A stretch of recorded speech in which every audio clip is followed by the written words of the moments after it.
Hello everyone and welcome to the Automotive Perspective YouTube channel. In this video, I'm going to go through the most relevant features of the long-awaited Jeep Grand Cherokee, talking about what's new for this 2021 redesign, and finally give my own conclusions about it. Introduction. Finally, the all-new Jeep Grand Cherokee is here, completely redesigned from the ground up and riding on a totally new platform for the 2021 model year, which is kind of a surprise. Normally, manufacturers will introduce a vehicle as a next year model. In this case, I was expecting it to be the 2022 Grand Cherokee, but instead they are introducing it as the current year. That's why it is the 2021 Grand Cherokee. This is possibly to match exactly 10 years since the introduction of the current model WK2 back in 2011, the longest production Grand Cherokee yet, and of course the best selling as well, which is kind of impressive that such an old vehicle is still selling that well. 209,786 units sold in 2020 and 242,969 units sold in 2019. Yes, there was a 14% decrease in sales in 2020 compared to 2019, but that has to do more with the pandemic than anything else. And even though it is still managed to sell over 200,000 units, which is very impressive. Now, more important, rumors were right. There are going to be two variants of the vehicle. You are going to have the Grand Cherokee and the Grand Cherokee L, which is the one they are introducing here, and the main difference is that the L variant, for the first time in the Grand Cherokee history, has 3 rows seating capacity for 6 or 7 people, and it is expected to be available in dealerships by the second quarter of 2021. It is of course bigger. Maybe they are going to be the same vehicle, one in this case the L variant having a longer wheelbase to better accommodate passengers on the back. The new Grand Cherokee L is going to have a starting price of $36,995 for the entry-level Laredo in 4x2 form and $65,290 for the Summit Reserve with the V8 engine. These prices exclude destination charges, of course. Now, what you get for 2021? Like I said before, this is a completely new vehicle built from the ground up and riding on a new platform. That means, in theory at least, that they had a blank canvas to start over and improve everything. And the focus of that improvement is clear: luxury. This is by design the more upscale Grand Cherokee produced yet. Really, this is not a surprise. Every generation they make the Grand Cherokee a more upscale vehicle. They went from front and rear solid axles to independent front suspension on the WK, to then fully independent suspension front and rear back in 2011 with the WK2, and find success in the process, so they are doubling down on it. For this gen, you get 4 different trims: Laredo, Limited, Overland, and Summit, now with an even more luxurious Summit Reserve package. Remember back in the day, they introduced the Summit as an available package for the Overland trim, and then they made a trim on its own? I think something similar could happen here with that Summit Reserve package. They said they improve on-road comfort and driving while keeping the 4x4 capabilities that you come to expect from a Jeep. For that, you get 3 different off-road systems: QuadraTrack 1,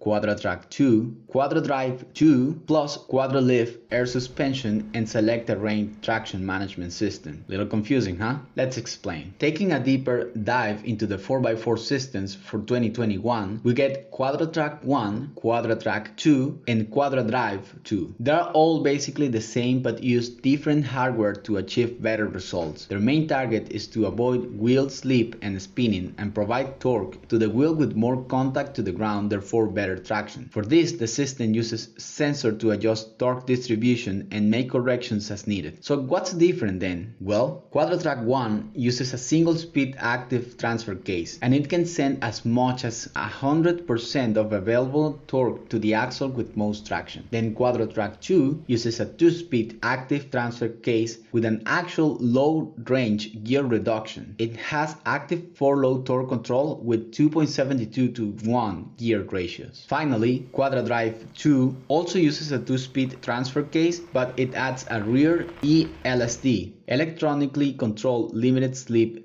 differential. This one can distribute torque to tires with traction. It can even anticipate low traction and adjust accordingly. This one is available on the Overland trim with an off-road group and standard on Summit models. On top of that, we also get Quadrolift. The current model, the WK, also has that option available, but it is now improved with electronic adaptive damping that adjusts shock tuning to changing road conditions for more comfort, control, and stability. It now features a dual tank design for more control and, more importantly, quicker functionality. The system adds 4.17 inch of lift for up to 10.9 inches of ground clearance, 30.1 degrees of approach angle, 23.6 degree of departure angles, and 22.6 degrees of breakover angle. Quadrolift systems can be operated automatically or manually with console controls and feature 5 settings: normal, ride height, off-road 1, off-road 2, park mode, and aero mode. The first one, normal ride height or NHR, this is like the reference levels. It's 8.3 inches of clearance. Then you get off-road 1, it lifts the vehicle 1.6 inches from NHR to achieve 9.9 inches of clearance. Then on top of that you get off-road 2, which is additional 2.4 inches from NHR for up to 10.9 inches of ground clearance and 24 inches of water fording depth. Now park mode, it lowers the vehicle 1.8 inches from NHR for easy access to the vehicle. They said twice as fast than previous gen. Aero mode lowers the vehicle 0.8 inches from NHR. It is controlled by vehicle speed and adjusts for optimal performance and fuel economy. The vehicle also lowers to aero mode when in its sport modes. On top of all that, we also get hill descent and select terrain with 5 available modes: auto, sport,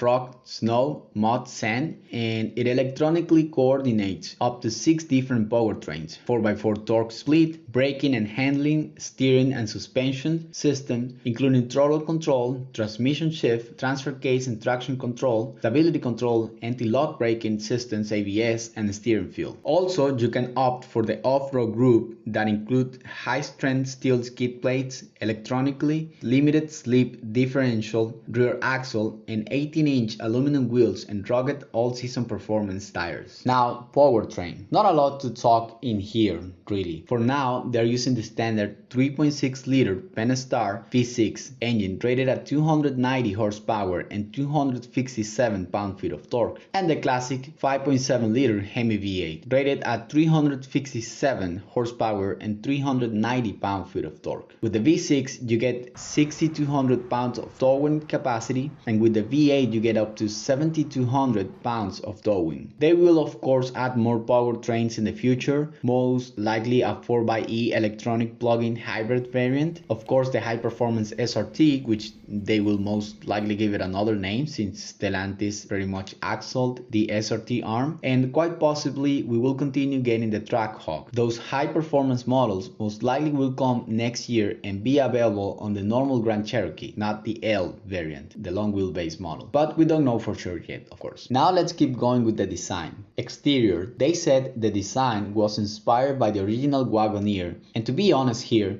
this looks more like a modern interpretation of the Wagoneer than the actual Grand Wagoneer concept revealed last year, especially with that front grille tilted forward and the very square design. It kinda looks more Jeep than the current model WK. This is something good, of course. It is a very conservative design, well within the lines of what new Jeep's design language is. It is very elegant, it looks pretty, and very important, it makes you think this is a luxury vehicle. At the same time, it makes you think it's a very Jeep design. Now, the interior. Here's where they knocked it out of the park and where they put a heavy emphasis on the center consoles, the seats, the steering wheel, the materials, the layout. Let's just say they did their homework and they did it very well. I don't even have to talk a lot in here. You just have to take a look at it. It is very high-end. The way that the instrument panel is angled and the use of a 10.1-inch display makes it look very premium. They didn't go for the giant screen found on the Ram pickup trucks, but this one certainly looks better. They are using a horizontal layout and you can find hard buttons throughout the instrument panels for main functions, of course. You also get another big screen. This one is at 10.25 inches for the gauge cluster with a lot of menus. Of course, new seats with powered 16-way adjustable positions, and for the first time, length adjustable cushions for the front row in Overland and Summit models. Summit models come standard with captain's chairs on the second row, and for all models, the rear cabin features soft armrests, color key to the leather seats, additional storage and cup holders, plus a class-leading number of 12 USB Type-A and Type-C ports for wireless devices. The Grand Cherokee L introduces a new premium package, Summit Reserve. It features premium hand-wrapped Quill Palermo leather, ventilated front and second row seats, memory, a massage front seats, and choice of a new Tupero interior color. Also unique to the Summit Reserve package is genuine open-pore waxed walnut wood and premium wrapped suede-like fabric on the A-pillars and headliners. Advanced high-performance Macintosh audio system features a 17-channel amplifier with a maximum output of 960 watts and 19 speakers, including a 10-inch subwoofer. This is kind of a big deal. Macintosh is a very high-end brand on the world of home audio, and I mean very high-end. You can pretty much build a Macintosh audio system that costs more than a brand new Grand Cherokee, so again, very high-end. I think it's pretty cool that they managed to incorporate this brand, even if it's just to some final tuning to the audio system and then the name and image, it is still pretty cool. Overall, the whole interior and the whole vehicle looks very premium, very well thought out, and of course it's bigger and more spacious. Wheelbase is longer now, and even the rear door opening is larger with 64 degrees of opening. Now let's move to the tech. When it comes to tech, the new Grand Cherokee L offers active driving assist, hands on wheel and eyes on road automated driving using lane centering with adaptive cruise control. Then active driving assist is available on Overland and standard on Summit models. And for late 2021, there will be a hands-free version of the system. Night vision camera, infrared, full color head-up display, digital rear view camera system, optional on limited models and above. Replaces the conventional rear view mirror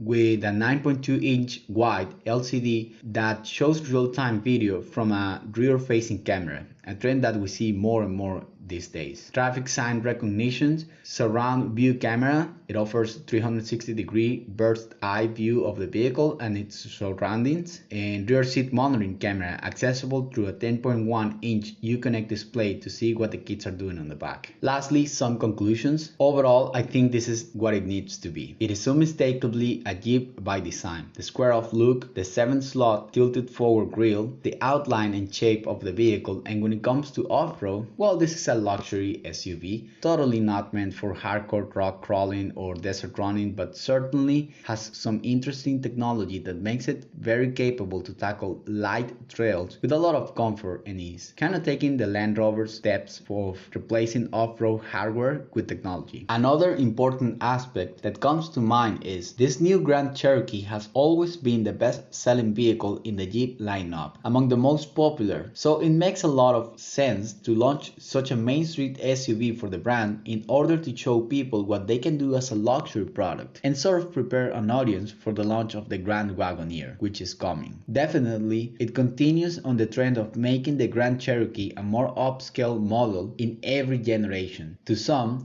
the Grand Cherokee has always been the Range Rover for the middle class man, and this one makes Jeep's intentions very clear and obvious. They want to take a piece of that luxury market cake, and the new Grand Cherokee L is a good way to do it. That's gonna be it for now. Thank you very much for watching this video.